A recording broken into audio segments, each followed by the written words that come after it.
and finally dived for the luncheon basket.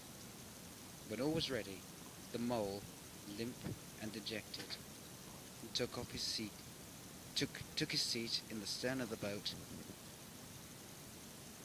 "Ratty," he said as they set off, in a voice broken with emotion, I'm very sorry. I've been a complete ass, and I know it.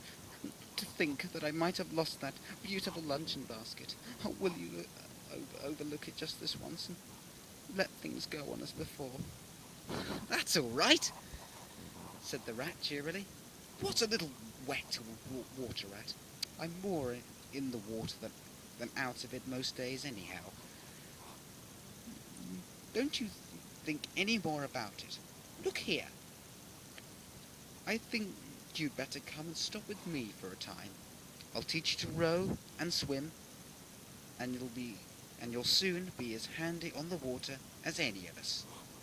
The mole was so touched by his kind manner, he could find no voice to answer him.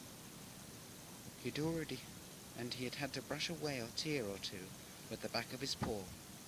But the rat kindly looked in the other direction, and soon the mole's spirits revived, and it was even able to give some back talk to a couple of moorhens who were sniggering at one another about his bedraggled appearance.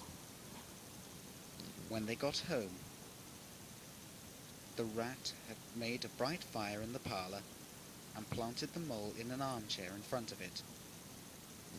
In dressing gown and slippers, he told him river stories until supper time.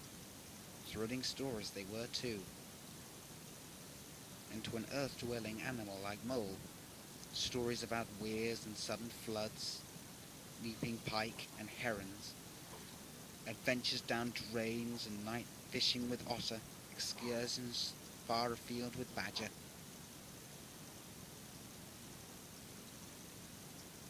Until eventually it was time for supper.